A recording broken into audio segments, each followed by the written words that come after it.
नमो सिद्धाणं नमो आयर्याणं नमो वज्रायाणं नमो लोये सवसाहुणम् वन्दितु सवसिद्धे ध्रुवमचलमणोवमं गदिं पते वोच्छामि समय पाहुड मिणमो सुध केवली भणिदम् नमः समय साराय स्वानुभूत्या चकासते चित् स्वभावाय भावाय सर्वभावान्तरच्छिदे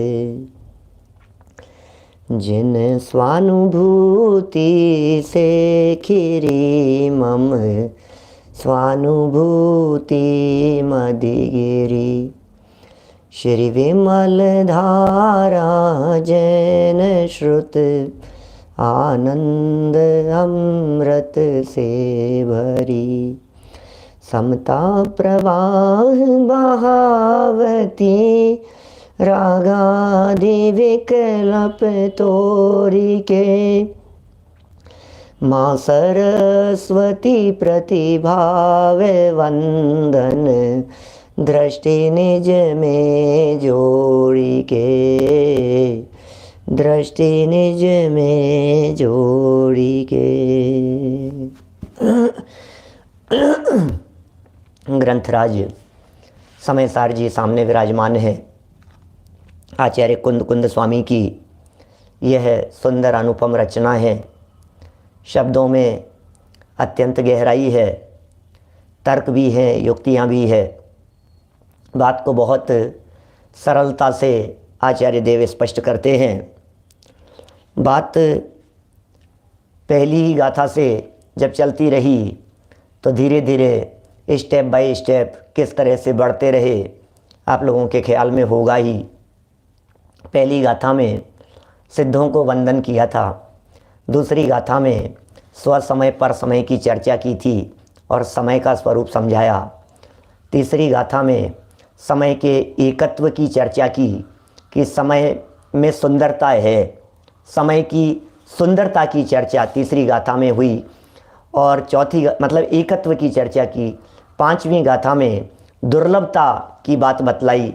चौथी में दुर्लभता बतलाई और पांचवी गाथा में उस दुर्लभ एकत्व वक्त भगवान आत्मा को बतलाने की, कहने की प्रतिज्ञा कर ली गई। छठी गाथा में उसे बताना शुरू कर दिया।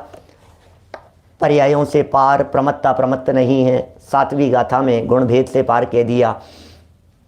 आठवीं गाथा में व्यवहार ही जीवों को व्यवहार की भाषा में ही समझाया जाता है, अनार्य को अनार्य की भाषा में नहीं समझाया जा सकता। यह बात आठवीं गाथा में कही। फिर नौवीं दसवीं गाथा में श्रुत केवली का उदाहरण देकर के उसी बात को कह दिया गया। 11वीं गाथा में निश्चय सम्यक दर्शन किसका नाम है, भूतार्थ माने सम्यक दर्शन की चर्चा की। 12वीं गाथा में उसी विषय को आगे बढ़ाया। एक विशिष्ट गाथा तीर्थ और तत्व को बतलाने वाली 12वीं गाथा की टीका में उद्धृत की गई थी। 13वीं गाथा में एक प्रकार से पाठ योजना तैयार कर दी गई। 14वीं गाथा में 5 विशेषण देकर के भगवान आत्मा के स्वरूप को समझाया गया। 15वीं गाथा में ही उसे ही दूसरे प्रकार से बतलाया। 16वीं गाथा के अंदर ज्ञानी की चर्चा की, माने ज्ञानी शब्द का प्रयोग छद्मस्त या गृहस्थ के अर्थ में है, इस तरह की चर्चा 16वीं गाथा में हुई। 17वीं और 18वीं गाथा में जीव राजा की चर्चा करके बात बतलाई और ये कहा कि आबाल गोपाल सबको ये आत्मा सहज सुलभ है। ये 17वीं 18वीं गाथा की चर्चा हुई। 19वीं गाथा में अज्ञानी का लक्षण बतलाया। अप्रतिबुद्धि ये जीव कब तक रहेगा, ये बात 19वीं गाथा में हुई। 20, 21, 22 नंबर इन 3 गाथाओं में सचित तचित और मिश्र द्रव्यों की चर्चा की और उनमें एकत्व अधिक करते हुए ये जीव अज्ञानी बना रहता है। ये 20, 21, 22 नंबर गाथा में चर्चा हुई। फिर 23, 24 और 25 नंबर की गाथा में यहाँ कुछ तर्क दे करके ये बात कह दी गई थी कि आखिर करना क्या है हमारे को। ये शरीर और ये जो पुद्गल हैं, इन पुद्गलों में यदि एकत्व बुद्धि बनी रहेगी तो यह जीव को ही पुद्गल हो जाना पड़ेगा या पुद्गल ही जीव हो जाएगा। इस तरह 25 गाथाओं तक चर्चा हो जाने के उपरांत एक 23वें कलश की चर्चा विगत कुछ दिनों से हम आपके बीच में कर रहे थे। जब इतना सब प्रकरण यहाँ बतला दिया गया, माने इस पूरे प्रकरण को बतलाने के बाद अब 26 नंबर की गाथा में आकर शिष्य की तरफ से मानो पूर्व पक्ष प्रस्तुत किया गया।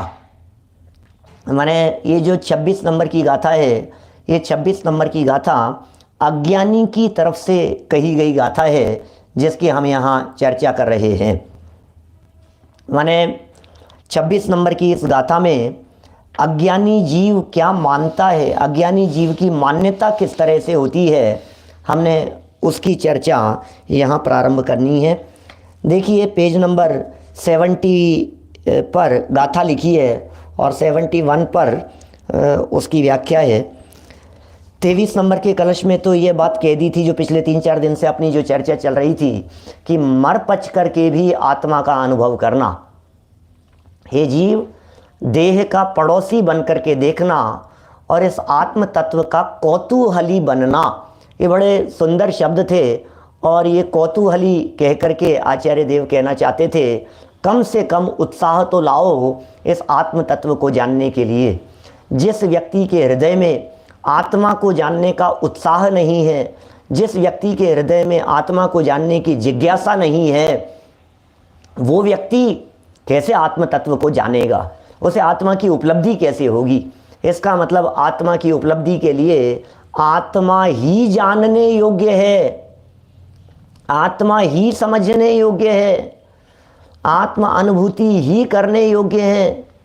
पर और पर्यायों से भिन्न आत्म तत्व का स्वरूप क्या है, एक बार ये जानने के लिए जी जान से उपयोग लगा दो, सर्वस्व समर्पण करके इसी बात को जानने का प्रयत्न करो। ये बात जब 23 नंबर के कलश में कही गई और 23 नंबर के कलश में जब यह बात कह दी गई कि भाई सुनो, शरीर और आत्मा इन दोनों को पड़ोसी समझना, इनसे पड़ोसी जैसा व्यवहार करना। और 25 नंबर तक की गाथा में जब ये पुद्गल होने संबंधी बात कही गई, तो फिर मानो ये शिष्य कुछ तर्क करता है। ये अज्ञानी भी, जब ज्ञानियों ने अपने तर्क रख दिए तो अज्ञानी भी तो स्वतंत्र है ना अपने तर्क रखने के लिए। जब ज्ञानियों ने तर्क रखते हुए ये कह दिया कि भाई तू यदि शरीर को अपना मानेगा तो तुझे पुद्गल हो जाना पड़ेगा, यदि जीव को पुद्गल का माने या पुद्गल को जीव का माने, ये तभी संभव है जब या तो पुद्गल जीव बन जाए या ये जीव पुद्गल बन जाए, अदरवाइज ये बात संभव नहीं है। जब ये बात 25 नंबर की गाथा में तर्क सहित कह दी गई, तो 26 नंबर की गाथा में आगे बढ़कर शिष्य की ही बात है। ये 26 नंबर की गाथा ये कोई आचार्य का कथन नहीं है। 26 नंबर की गाथा को ऐसा कह सकते हैं, शिष्य के मुख में रखी गई बात, शिष्य क्या कह रहा है, ये बात इस 26 नंबर गाथा में है। उक्त बात को सुनकर अज्ञानी कहता है। देखो आप इसकी उत्थानिका में भी क्या कह रहे हैं। 26 नंबर की गाथा में एक लाइन की उत्थानिका में, आधी लाइन की उत्थानिका में यहाँ ये बात कह दी, अथाह अप्रतिबुद्ध, अथाह अप्रतिबुद्ध, ओहो, अथाह अप्रतिबुद्ध। अथ माने यहाँ आह पूछता है, अप्रतिबुद्ध है अज्ञानी, यहाँ अज्ञानी कहता है, यहाँ अज्ञानी बात कहता है। क्या बात कहता है अज्ञानी, जरा सुनिए। 26 नंबर गाथा, मूल गाथा का पाठ करते हैं। यदि जीवो न शरीरम तिथरायरिय संतुदी चेव संवावि हवदि मिच्छा तेन दुआदा हवदि देहो। यदि देह ना हो जीव तो तीर्थंकरों का ये स्तवन, सब असत होगा इसलिए बस देह ही है आत्मा। क्या ओहो, यदि देह ना हो जीव तो तीर्थंकरों का स्तवन। यदि देह जीव नहीं हो, मान लो शिष्य कह रहे हैं, यदि देह ना हो जीव तो तीर्थंकरों का स्तवन। सब असत होगा इसलिए बस देह ही है आत्मा। आज प्रवचन का हेडिंग भी यही है, देह ही है आत्मा। क्या देह और आत्मा एक ही है? क्या बात कर रहे हो? शरीर और आत्मा एक ही है, शरीर और आत्मा एक ही है। कुंद कुंदाचार्य देव कह रहे हैं, भैया सुनो, सावधानी रखना। यहाँ कुंद कुंदाचार्य देव की गाथाओं में यदि आपने पूर्वापर संबंध को नहीं समझा, आगे पीछे के संबंध को नहीं समझा, तो अनर्थ कर बैठोगे। क्या कोई व्यक्ति शरीर और आत्मा को एक बतलाने वाला नादान व्यक्ति यदि इस बात को कोटेशन के रूप में प्रस्तुत करे कि कुंद कुंदाचार्य देव ने भी शरीर और आत्मा को एक बताया है और कुंद कुंदाचार्य देव ने भी कहा है कि शरीर और आत्मा को एक ही मानो, ये लिख रहे हैं यहां। बोलो क्या लिख रहे हैं? माने कुंद कुंदाचार्य देव की गाथा को प्रस्तुत करते हुए कोई शिष्य यह बात कह देवे, कोई नादान अज्ञानी जगत का इस दुनिया में रहने वाला वो ये बात कहे कि ये जो बातें लिखी है ना, शरीर और आत्मा ये एक ही है, ये लिख रहे हैं यहां पर। और किस लिए लिख रहे हैं कि आप शरीर आत्मा को एक नहीं मानोगे तो फिर आप तीर्थंकरों की स्तुति कैसे करोगे? सब असत हो जाएगी, सब झूठी हो जाएगी। पूरे दुनिया भर में तीर्थंकरों की स्तुति, आचार्यों की स्तुति, मुनिराजों की स्तुति, केवलियों की स्तुति, ये सब किस तरह से स्तुतियां की गई है जरा देखो तो सही। क्या माने गाथा को देखिए आप, 71 नंबर पेज पर हमने पद्यानुवाद पढ़ा है। पद्यानुवाद से अर्थ देखते हैं, फिर नीचे बढ़ेंगे। इसके आगे का जो कलश है देखते हैं, यदि संभव होगा तो आज उस कलश को भी बढ़ाएंगे, यदि नहीं हुआ तो यही चलेंगे। देखो क्या क्या कहते हैं। यदि देह ना हो जीव, यदि देह ना हो जीव, देह माने शरीर, नहीं हो जीव, इसका मतलब शिष्य ये कहना चाह रहा है कि शरीर ही जीव है। क्या शरीर ही जीव है, आत्मा ही शरीर है। शरीर और आत्मा ये दोनों अलग अलग मत मानो। यदि ये नहीं हो, मान लो शिष्य कह रहा है, आपके कहने से हमने शरीर और आत्मा को अलग अलग मान लिया तो बहुत बड़ी प्रॉब्लम आएगी महाराज, आपको पता है क्या? शिष्य क्या कह रहे हैं? शरीर और आत्मा को यदि हमने अलग अलग मान लिया, अलग अलग स्वीकार कर लिया तो एक बहुत बड़ी प्रॉब्लम आएगी। बोले क्या प्रॉब्लम आएगी? कि तीर्थंकरों का स्तवन, कि तीर्थंकरों की जो स्तुति होती है, कि क्या होगा उसमें तीर्थंकरों की स्तुति होती है तो बोले सब असत हो जाएगी। तीर्थंकरों की स्तुतियां कैसे असत हो जाएगी? अरे चार मुख दिखते समव शरण में, स्वर्ग में भी ऐसा कमाल नहीं है। क्या ओंकारमयी वाणी तेरी जिन धर्म की शान है, समव शरण देख कर शांत छवि देख कर गणधर भी हैरान है, गणधर भी खुशहाल है। क्या चार मुख दिख रहे हैं, समव शरण दिखाई दे रहा है, परम औदारिक शरीर दिखाई दे रहा है। अरे क्या तीर्थंकर भाई साहब, देखो तो सही आप, ये जो स्तुतियां की गई है शास्त्रों में, इस तरह की स्तुतियां की गई है, बोले वो क्या सब झूठ है क्या? शिष्य कह रहा है शरीर आत्मा को यदि आप एक नहीं कहोगे तो फिर इस स्तुति का क्या होगा? समव शरण में तीर्थंकर परमात्मा बैठे हुए हैं, समव शरण में बैठे हुए हैं, समूह शरण का वैभव बतला रहे हैं। ये समूह शरण का वैभव क्या तीर्थंकरों का नहीं है क्या? तीर्थंकरों का ही तो है। तीर्थंकरों का शरीर कैसा होता है जब ये पूछा जाता है तो सारे जिनागम में, प्रथमानुयोग की शैली में, करणानुयोग के ग्रंथों में उनका परम औदारिक शरीर बतलाया है। ओहो हो, अरहंतों का शरीर तो परम औदारिक होता है, गजब का शरीर है। उस परम औदारिक शरीर में निगोदिया जीव नहीं होते, निगोद रहित हो जाता है वो शरीर।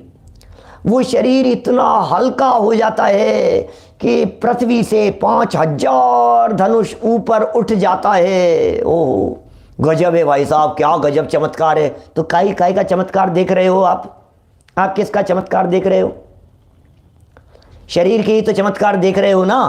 क्या हर्षवर्धन जी साहब, नेत्रों की पलकें नहीं झपकती, शरीर की परछाई नहीं पड़ती, चारों तरफ मुख दिखाई देता है।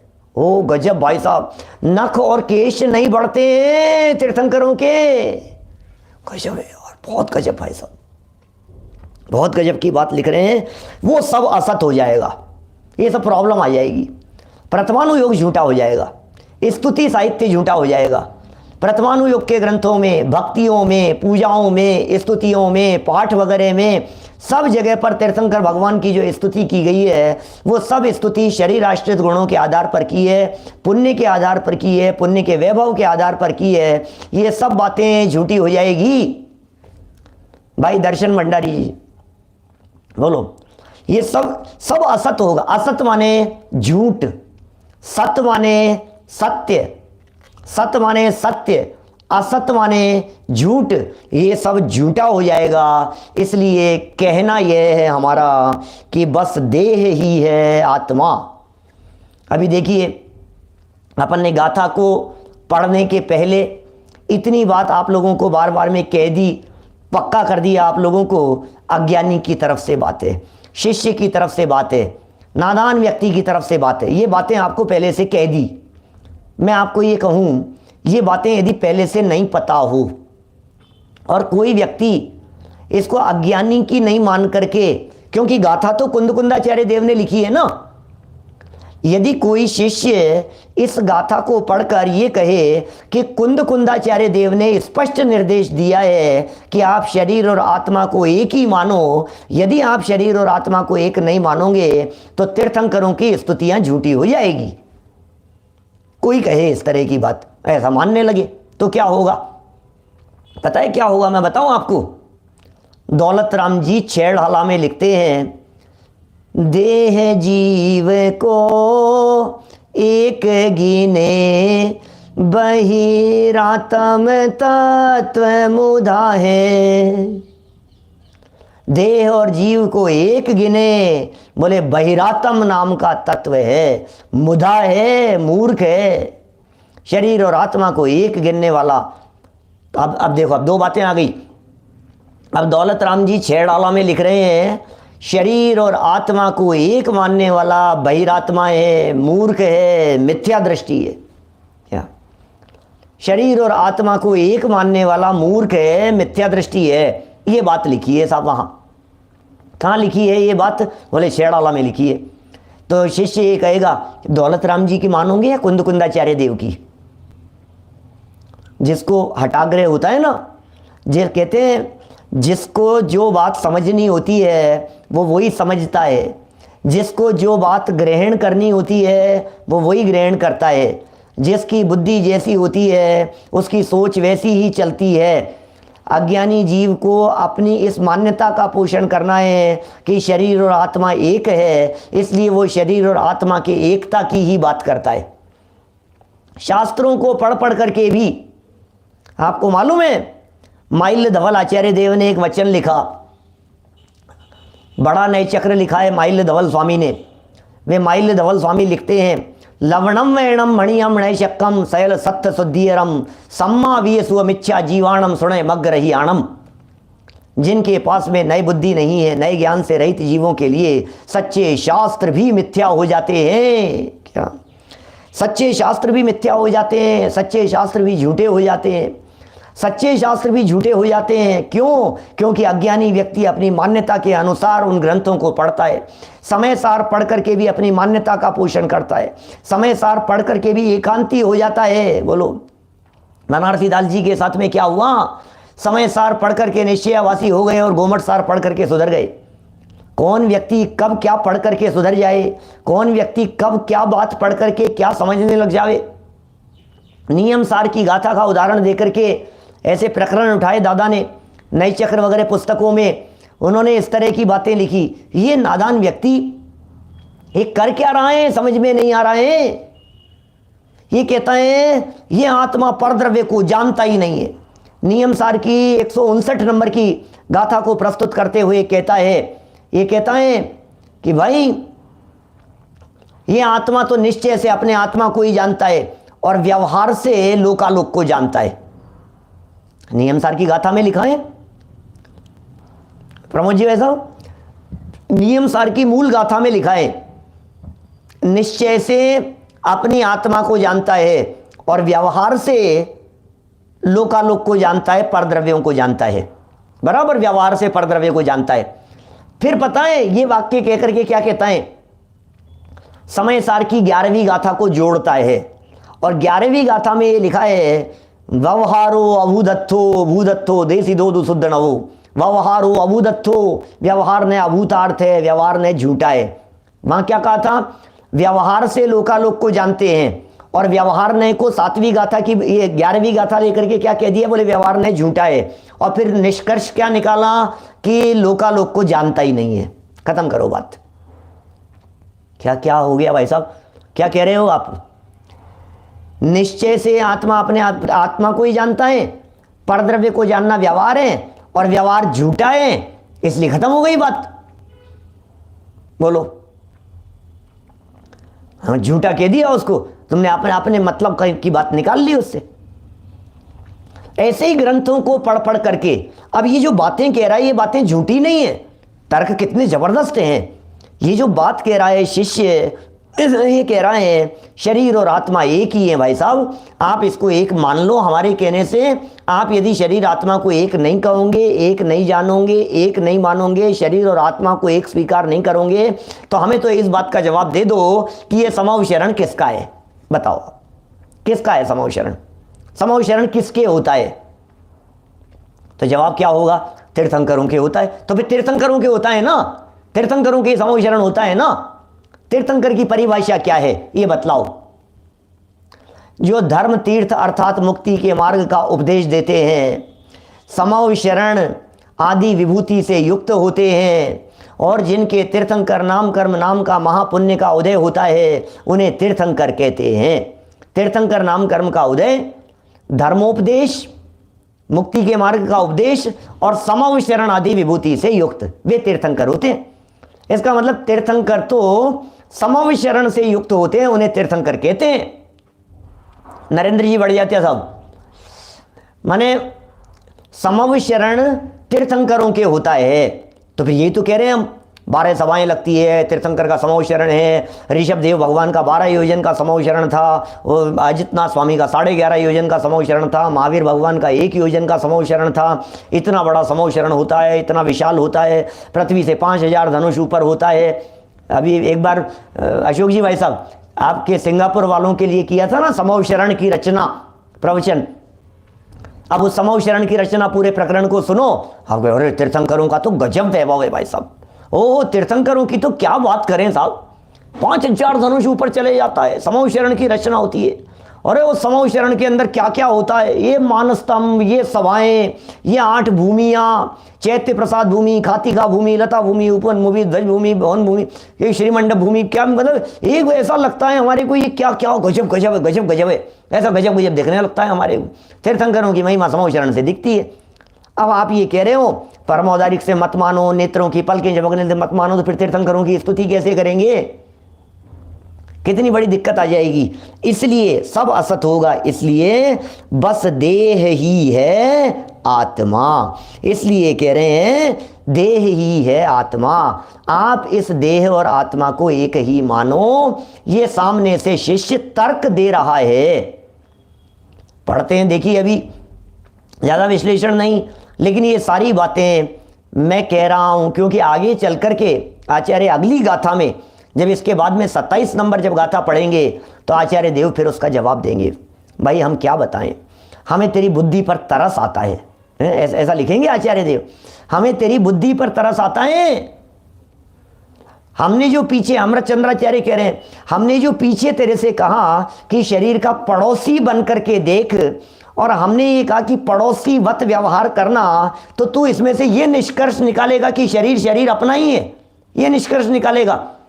हमने तो पड़ोसी बन करके इसलिए कहा था कि शरीर को भिन्न जानना, इसको पड़ोसी वत जानना, वहां शरीर को भिन्न जानने की तरफ हमारा जोर था, और तूने उसमें से क्या बात पकड़ ली। यदि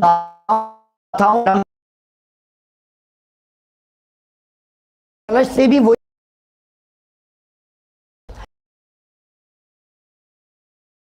शरीर का कही 23 नंबर के कलश में जब ये कहा कि देह का पड़ोसी बन करके देख, ये कही ना, आई कथम अपि मृत्वा तत्व कौतूहली सन अनुभव भव मूर्ते पार्श्ववर्ती मूर्तम पृथगत विल संतम स्वम समालोक्य येन त्यजसी जगिति मूर्त्या साकमेकत्व मोहम। क्या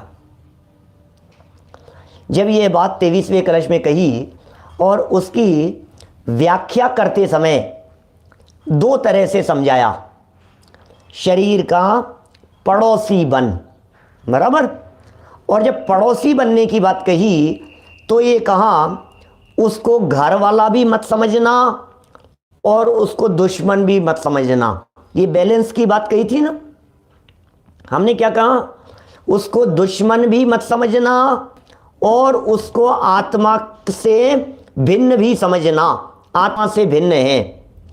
तो ये दो बातें कहने पर आचार्य देव कह चाहते थे कि हम तो जोर इस बात पर देना चाहते थे कि इसको, शरीर को आत्मा से भिन्न देखे, इस पर जोर होना चाहिए था।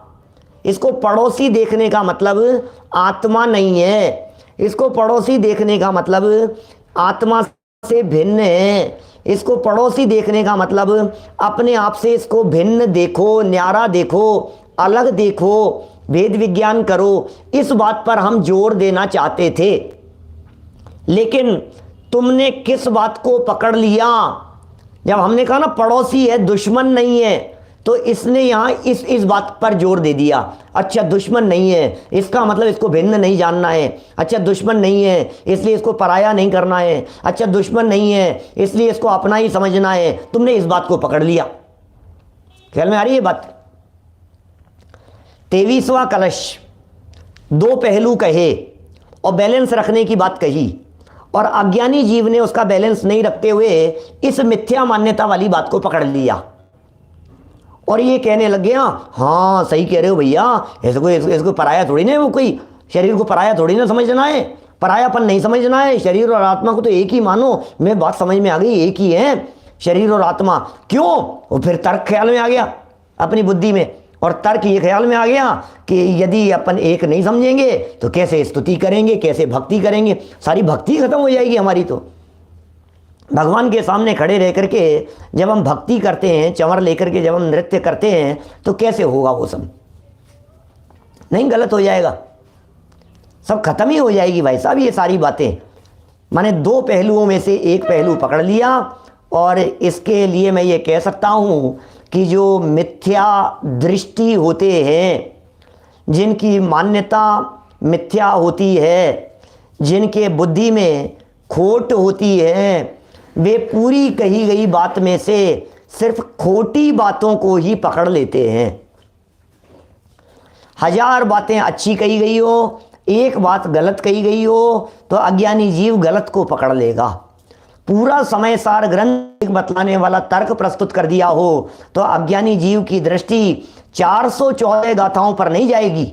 इस समय सार ग्रंथ में 415 गाथाएं हैं ना, तो अज्ञानी जीव की दृष्टि 415 में से 414 गाथाओं पर नहीं जाएगी, सिर्फ एक उस गाथा को उठाएगा जिस गाथा को उठाने पर अपने मान्यता का पोषण होता है। क्या बोलो? सिर्फ अपनी मान्यता का पोषण होता है।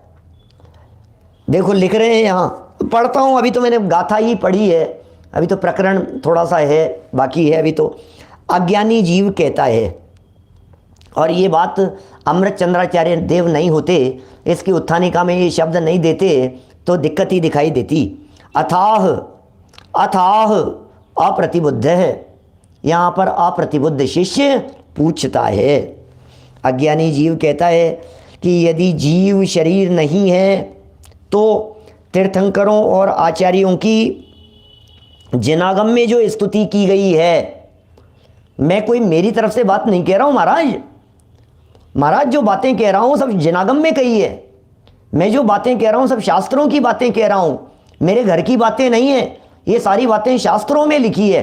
अब आप ही बताओ फिर शास्त्रों का क्या होगा, आप ही बताओ फिर वो स्तुतियां बंद कर दें क्या, आप ही बताओ फिर उस स्तुति को नहीं माने क्या, आप ही बतलाओ फिर पूज्यपाद आचार्य देव कर रहे हैं, फिर कुंदकुंदाचार्य देव ने स्वयं ने स्तुतियां लिखी है, 10 भक्ति लिखी है कुंदकुंदाचार्य देव की लिखी हुई प्राकृत भाषा के अंदर 10 भक्ति, अलग अलग भक्ति है। चैत्य भक्ति अलग है, क्या बोलते हैं श्रुत भक्ति अलग है, आचार्य भक्ति अलग है, बहुश्रुत भक्ति अलग है, ये सब भक्तियां लिखी है उन्होंने, ये सब बोली जाती हैं। पंचकल्याणक आदि प्रतिष्ठा आदि के प्रसंगों के ऊपर वो 10 भक्तियां बोली जाती है। लेकिन क्या कहें, जिसकी बुद्धि में ही खोट हो उसे तो उल्टी ही उल्टी बातें पकड़ में आती है, उसे सीधी बात पकड़ में ही नहीं आती, उल्टी ही बात पकड़ में आएगी।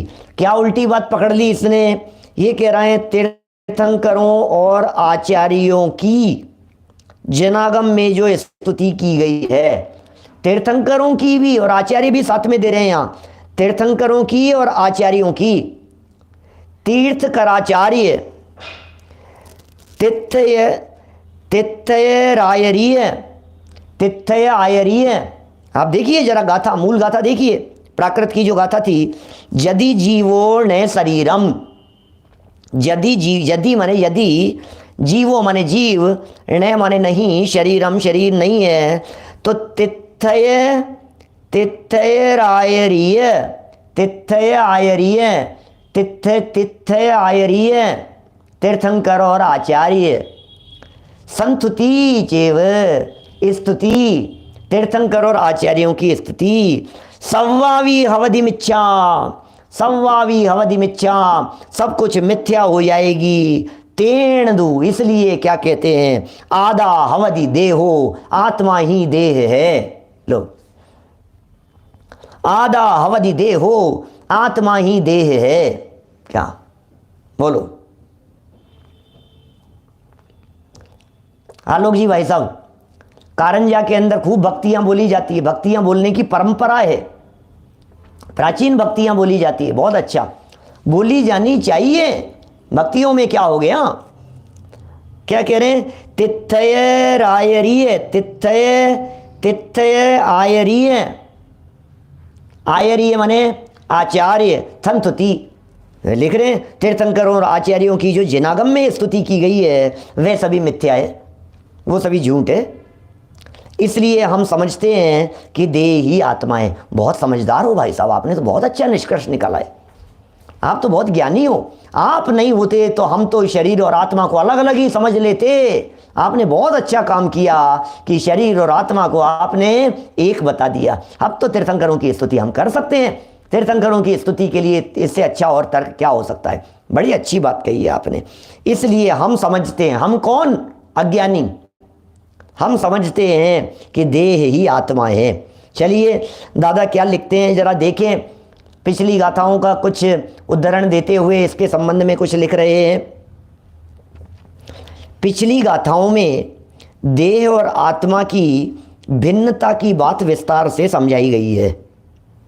पिछली गाथाओं में माने 23, 24 और 25 नंबर तक की गाथाओं में, 20, 21 और 22 नंबर गाथा में, 19 नंबर गाथा में, क्योंकि 19 नंबर गाथा में शरीर और आत्मा को एक मानने वाले को अज्ञानी का लक्षण बतलाया था 19वीं गाथा में। 20, 21 और 22 नंबर गाथा में यह बतला दिया था, अज्ञानी के लिए उदाहरण प्रस्तुत कर दिए थे कि इसकी अज्ञानता किस तरह की है। बोले सचित्त द्रव्यों में एक पना करता है, अचित्त में एक पना करता है, मिश्र परद्रव्यों में एक पना करता है। ये बातें 20, 21, 22 नंबर गाथा में हो गई थी। फिर 23, 24, 25 नंबर गाथा में तर्क से यह सिद्ध कर दिया था कि भाई तू यदि शरीर और यदि पुद्गल द्रव्य को, पर द्रव्य को, द्रव्य कर्म, नौ कर्म, भाव कर्म रूप यदि इन पुद्गलों को तू अपना कहेगा, अपना मानेगा, तो तुझे पुद्गल होना पड़ेगा। और मैंने गुरुदेव श्री का एक एग्जाम्पल देकर के कही थी ना, यदि तू भैंस का स्वामी बनेगा तो तुझे भैंसा होना पड़ेगा, है?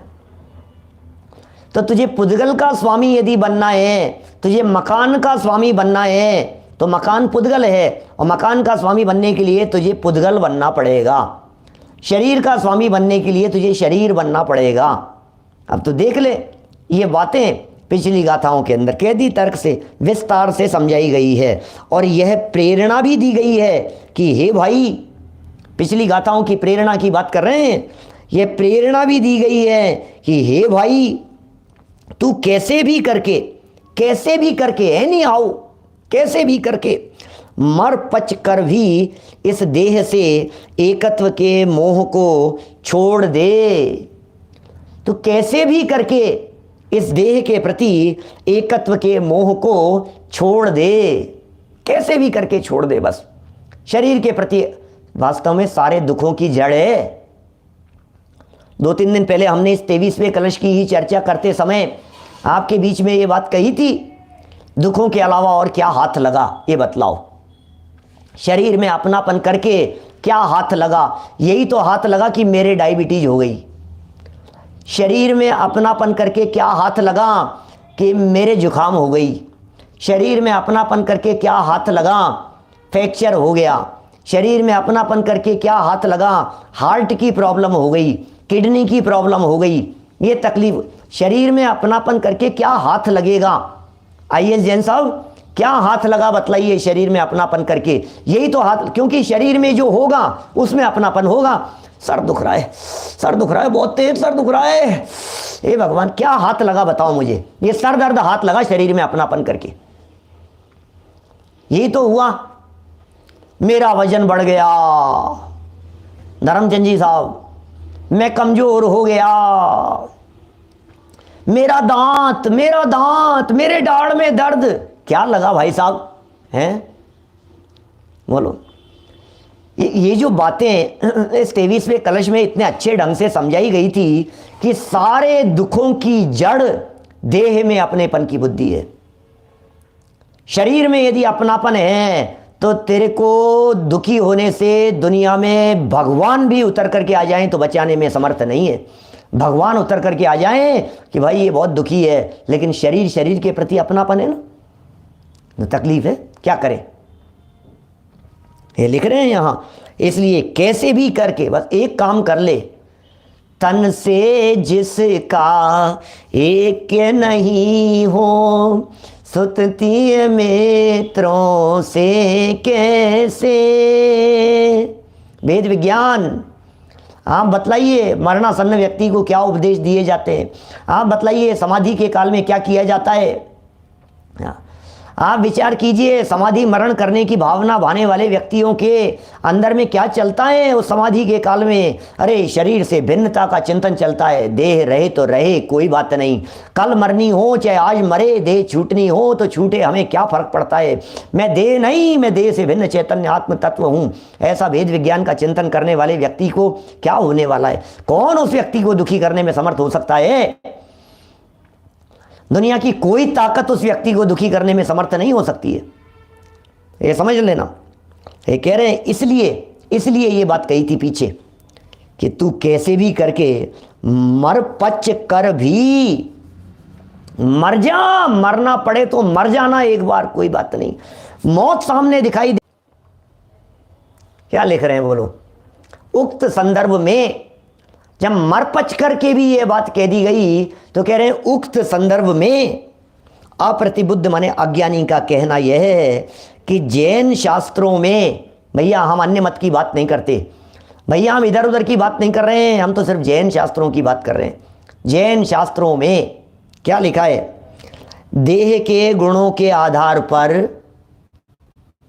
जैन शास्त्रों में देह के गुणों के आधार पर भी तीर्थंकर भगवंतों एवं आचार्यों की स्तुति की गई है।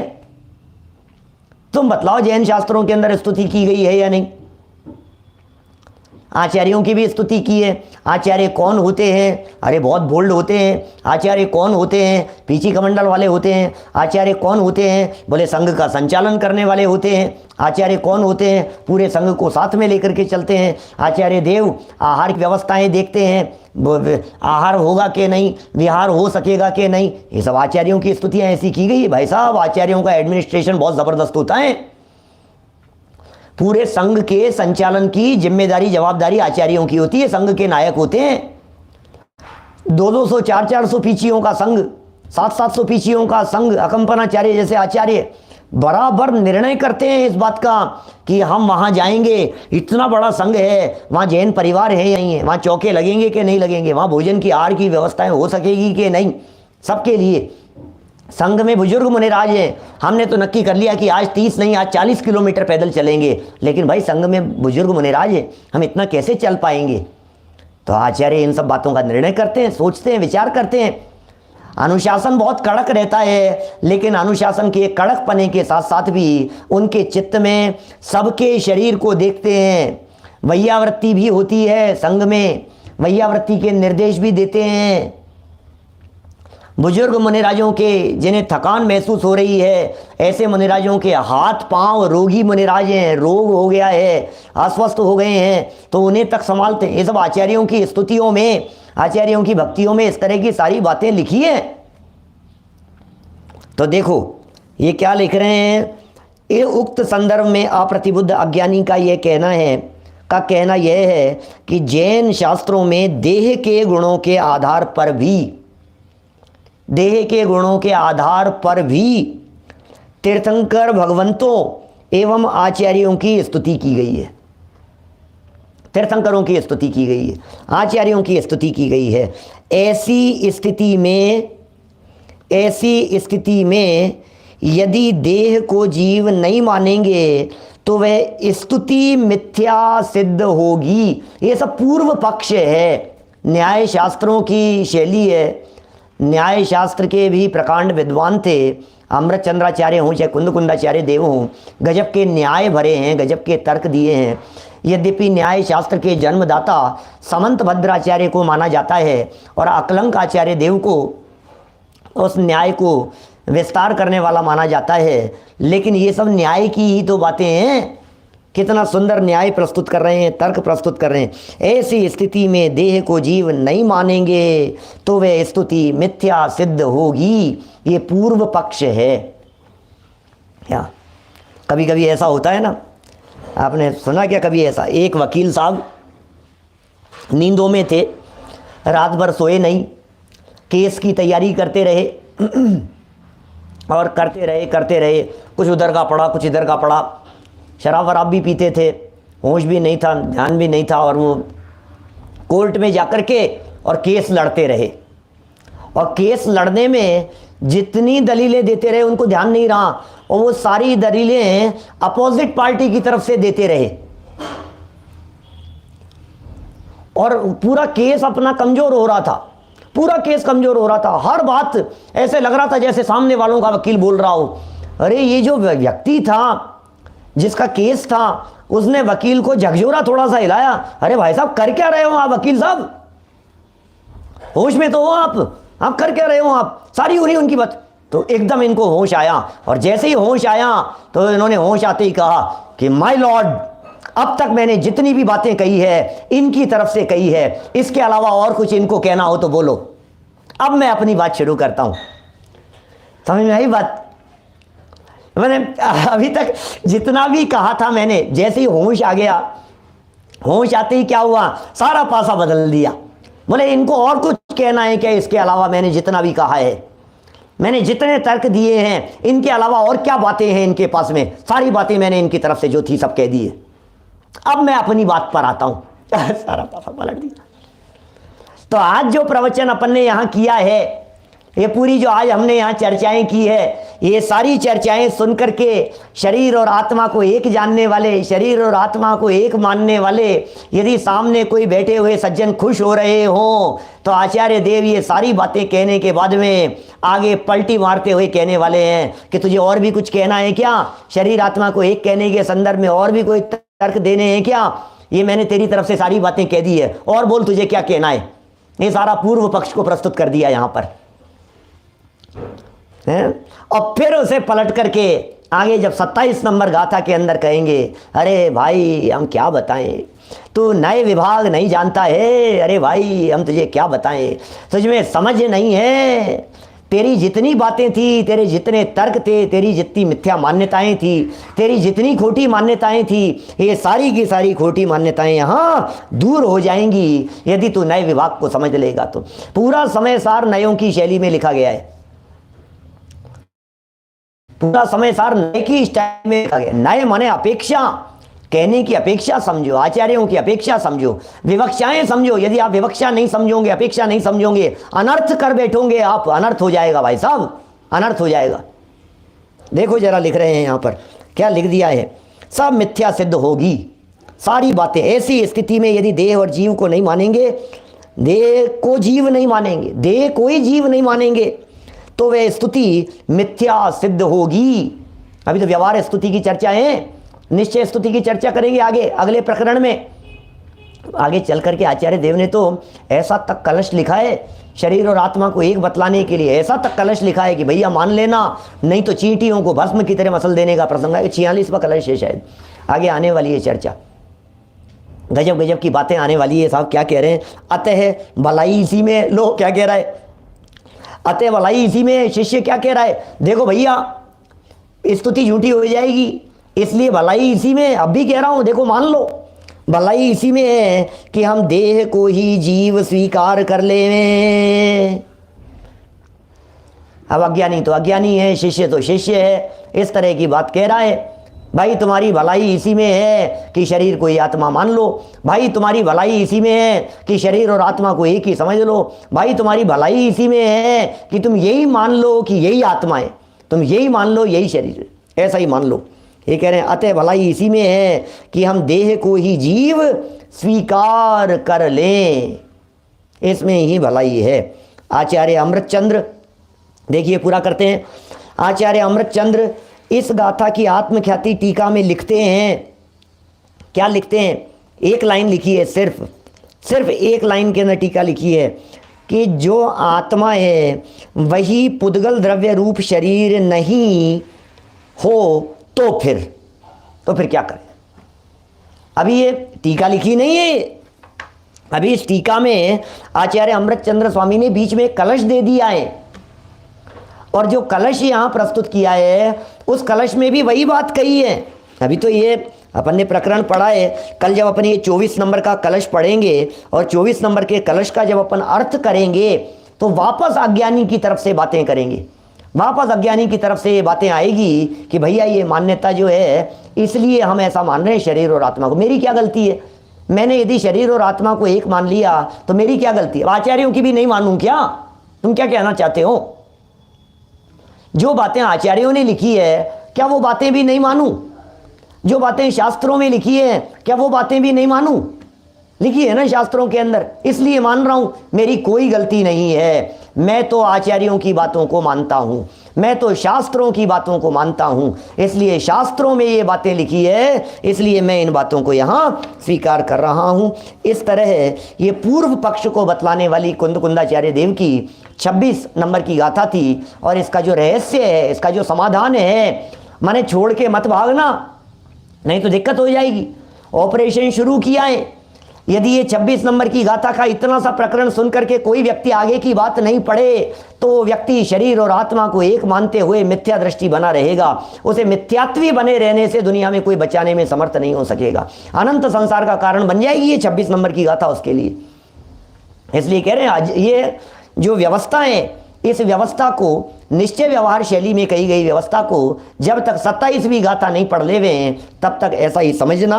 आगे 24 नंबर के कलश की चर्चा को कल हम आगे बढ़ाएंगे, जिस चर्चा में ये विशेष रीति से ये बातें खुल कर के और आएगी कि शरीर से स्तुति करने के लिए अज्ञानी शिष्य क्यों कह रहा है। अभी जिनवाणी स्तुति। दोपहर में 4 बजे आज एवं भूत नय की चर्चा और होने वाली है, नैगम आदि नयों के संदर्भ में, दोपहर में ठीक 4 बजे और रात्रि 8 और 10 बजे यथावत। निज निधि निज में बताई, यह अनंत उपकार है, उसके लिए जिन वाणी माँ को वंदना शत बार है, वंदना शत बार है। नमो हरिहंताणम, नमो सिद्धाणम, नमो हरियाणम, नमो ज्ञानम, नमो लोके सव्यसाहुणम, नमो हरिहंता।